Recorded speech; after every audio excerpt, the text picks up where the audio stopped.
ಎಲ್ಲರಿಗೂ ನಮಸ್ಕಾರ. ನಾನು ಇವತ್ತು ಬಡಂಗ್ ಹೆಂಗೆ ಮಾಡೋದು ಅನ್ನೋದನ್ನು ಹೇಳ್ಕೊಡ್ತೀನಿ.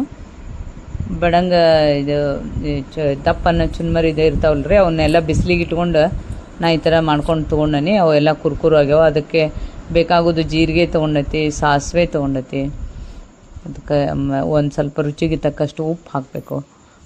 ಇದು ಅಚ್ಚ ಖಾರದ ಪುಡಿ, ಅರ್ಶಿನ ಪುಡಿ ಸ್ವಲ್ಪ ಬೇಕಾಗ್ತತಿ. ಆಯಿಲ್ ತೊಗೊಂಡೈತ್ರಿ. ಶೇಂಗಾ ಕಾಳು ಇದು ಇರ್ತಾವಲ್ರಿ, ಹಸಿ ಶೇಂಗಾ ಅಂಥದ್ದು. ಪುಟಾಣಿ ತೊಗೊಂಡೈತಿ. ಪುಟಾಣಿ ನೀವು ಬೇಕಾದ್ರೆ ಹಾಕ್ಕೋಬೋದು, ಇರಲಿಲ್ಲ ಅಂದರೆ ಶೇಂಗಾ ಅಷ್ಟನ್ನು ಹಾಕಕ್ಕೆ ಬರ್ತೈತಿ. ಸ್ವಲ್ಪ ಸಕ್ಕರೆ ಪುಡಿ ತೊಗೊಂಡೈತಿ. ಅದಕ್ಕೆ ಬೆಳ್ಳುಳ್ಳಿ ಎಷ್ಟು ಇರ್ತಾವೆ ಅಷ್ಟು ಚಲೋ ಇರ್ತೈತಿ. ಬೆಳ್ಳುಳ್ಳಿ ಹಾಕೋದ್ರಿಂದ ಭಾಳ ಟೇಸ್ಟ್ ಬರ್ತೈತಿ. ಕರಿಬೇವು ತೊಗೊಂಡೈತಿ ಒಂದು ಸ್ವಲ್ಪ. ಈಗ ನೋಡ್ರಿ, ಬೆಳ್ಳುಳ್ಳಿ ಎಲ್ಲ ಕುಟ್ಕೊಳಕತ್ತಾನೆ ನಾನು. ಬೆಳ್ಳುಳ್ಳಿ ಇದ್ರೊಳಗೆ ಹಾಕಿ ಪುಟಾಣಿ ಒಳಗೆ ಕುಟ್ಕೊಳಕತ್ತಾನೆ. ಇದೆಲ್ಲ ಬೆಳ್ಳುಳ್ಳಿ ಸಣ್ಣ ಮಾಡ್ಕೊಂಡಿಂದ ನೋಡಿ, ಬೆಳ್ಳುಳ್ಳಿ ಪೇಸ್ಟ್ ಮಾಡ್ಕೊಂಡು ಇದರಿಂದ ಭಾಳ ಟೇಸ್ಟ್ ಬರ್ತೈತಿ. ಚೂಡಾ ಅಂದ್ರೆ ಬೆಳ್ಳುಳ್ಳಿ ಹಾಕಿದ್ರನ್ನ ಟೇಸ್ಟ್ ಬರ್ತೈತಿ. ಯಾವಾಗಲೂ ಜೀರಿಗೆ ಸಾಸ್ವೆ ಎಲ್ಲ ಹಾಕ್ಕೊಳಕ್ತಾನೆ ಎಣ್ಣೆ ಒಳಗೆ. ಈಗ ಕರಿಬೇವು ಹಾಕ್ಕೊಂಡು ಪುಟಾಣಿ ಶೇಂಗಾ ಅವೆಲ್ಲ ಹಾಕ್ಕೊಂಡು ಬೆಳ್ಳುಳ್ಳಿ ಹಾಕ್ಕೊಂಡ್ಬಿಡ್ಬೇಕ್ರಿ. ಬೆಳ್ಳುಳ್ಳಿ ಎಲ್ಲ ಇದನ್ನು ಹಸಿ ವಾಸನೆ ಹೋಗೋ ತನೂ ಅದನ್ನ ಇದನ್ನು ಮಾಡಿ ಹಳದಿ ಹಾಕ್ಬೇಕು, ಅರಿಶಿನ ಪುಡಿ ಹಾಕಿಂದ ಶೇಂಗಾ ಹಾಕ್ಕೋಬೇಕು. ಶೇಂಗಾ ಸ್ವಲ್ಪ ಇಟ್ಕೊಂಡಿರ್ಬೇಕು, ಆಮೇಲೆ ಮೇಲೆ ಹಾಕ್ಕೊಳಕ್ಕೆ ಒಂದು ಸ್ವಲ್ಪ ಬರ್ತೈತಿ. ಅದಕ್ಕೆ ಈಗೆಲ್ಲ ಬಡಂಗಕ್ಕೆ ಶೇಂಗಾ ಹಾಕೈತಿ. ಈಗ ಶೇಂಗಾ, ಪುಟಾಣಿ, ಅರಿಶಿನ ಪುಡಿ, ಕರಿಬೇವು, ರುಚಿಗೆ ತಕ್ಕಷ್ಟು ಉಪ್ಪು ಹಾಕ್ಕೋಬೇಕಾಗ್ತೈತಿ.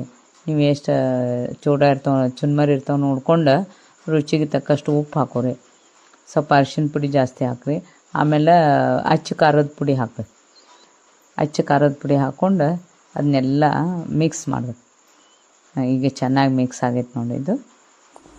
ಇದಕ್ಕೇನೈತಿ, ಇದು ನೋಡಿ ಕುರ್ಕುರು ಆಗ್ಯಾವ. ಬಿಸಿಲಿಗೆ ಇಟ್ಟಿತ್ತಿದ್ದು ಬಡಂಗ ಅಂತೇಳಿ ದಪ್ಪನ ಚುನ್ಮರಿ ಸಿಗ್ತತಿ.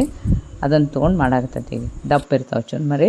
ಬಿಸಿಲಿಗೆ ಇಡೋದ್ರಿಂದ ಭಾಳ ಅವು ಬಡಂಗದ ಅವು ಚುರ್ಮರಿನ ಬೇರೆ ಇರ್ತಾವೆ. ಬಿಸಿಲಿಗೆ ಇರೋದ್ರಿಂದ ಅವು ಕ್ರಿಸ್ಪಿ ಆಗ್ತಾವೆ. ಅದಕ್ಕೆ ನೋಡ್ರಿ, ಇದು ಬಡಂಗಕ್ಕೆಲ್ಲ ಒಗ್ಗರಣೆ ಎಲ್ಲ ಮಿಕ್ಸ್ ಮಾಡ್ಕೊಳಕ್ತಾನೆ. ಈ ಚುನ್ಮರಿ ಹಾಕಿ ಕುರ್ಕುರು ಆಗಿರ್ತತಿ. ಅದನ್ನು ಹಾಕಿ ಮಿಕ್ಸ್ ಮಾಡಿಬಿಟ್ರೆ ಬಡಂಗದ ಭಾರಿ ಟೇಸ್ಟಿಯಾಗಿರುವಂಥ ಬಡಂಗ ರೆಡಿಯಾಗ್ತದೆ. ನಮ್ಮ ಚಾನಲ್ಗೆ ಸಬ್ಸ್ಕ್ರೈಬ್ ಆಗಿರಿ, ಕಮೆಂಟ್ ಮಾಡಿರಿ, ಶೇರ್ ಮಾಡಿರಿ. ನೋಡಿರಿ, ಈಗ ಬಡಂಗ ಪೂರ್ತಿ ರೆಡಿಯಾಗತ್ತೈತಿ. ಆಯಿಲ ನಿಮಗೆ ನೋಡಿ ಹಾಕೋಬೇಕಾಕತಿ. ಆಯಿಲ್ ಹಾಕಿದಷ್ಟೇ ಒಂದು ಸ್ವಲ್ಪ ಚಲೋ ಆಗ್ತಾವೆ. ಈಗ ನೋಡಿರಿ, ಇದೆಲ್ಲ ಸಕ್ಕರೆ ಪುಡಿ ಹಾಕಿ ಮಿಕ್ಸ್ ಮಾಡಿಬಿಟ್ರೆ ಬಡಂಗ ಫುಲ್ ರೆಡಿ. ಭಾರಿ ಟೇಸ್ಟಿ ಆಗಿರೋವಂಥ ಒಂದು ಸ್ನ್ಯಾಕ್ಸ್ ಇದು. ಬಡಂಗ ರೆಡಿ ಆಗೈತಿ.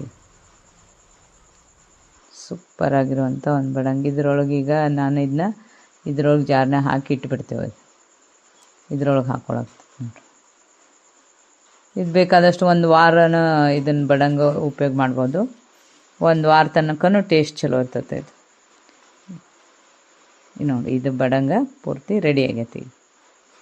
ನೀವು ಮಾಡಿ ಸಾಯಂಕಾಲದ ಹೊತ್ತಿಗೆ ಮಾಡ್ಕೊಂಡು ತಿನ್ಬೋದು ಸ್ನ್ಯಾಕ್ಸ್ ಒಳಗೆ. ಮತ್ತು ಇದ್ರೊಳಗೆ ಜಾರನೆ ಹಾಕಿರೋದ್ರಿಂದ ಅದು ಮತ್ತೆ ಬೆಚ್ಚಗೆ ಮಾಡೋದು ಹೊತ್ತಂಗಿಲ್ಲ, ಕುರ್ಕುರುನ ಇರ್ತಾವೆ ಅದ್ರಾಗ. ಏರ್ಟೈಟ್ ಒಳಗೆ ಹಾಕಿಡಾಗ್ತೈತೆ. ಇದನ್ನು ಒಂದು ವಾರ ತನಕನೂ ಅವನೇನು ಮತ್ತೆ ಬಿಸಿ ಮಾಡೋದು ಹೊತ್ತಲ್ಲ. ಇಲ್ಲಿ ಹೊರಗಡೆ ಇಟ್ಟರೆ ಬಿಸಿ ಮಾಡ್ಕೋಬೇಕಾಗ್ತದೆ ಮತ್ತೆ. ನೋಡಿರಿ, ಇದು ಏರ್ಟೈಟ್ ಒಳಗೆ ಹಾಕಿಟ್ಟೈತಲ್ಲ, ಇದನ್ನ ಇವೆಲ್ಲ ಕುರ್ಕುರು ಇರ್ತಾವೆ, ಬೆಸ್ಟ್ ಆಗಿರ್ತಾವೆ. ನೀವು ಮಾಡಿ ನೋಡಿರಿ.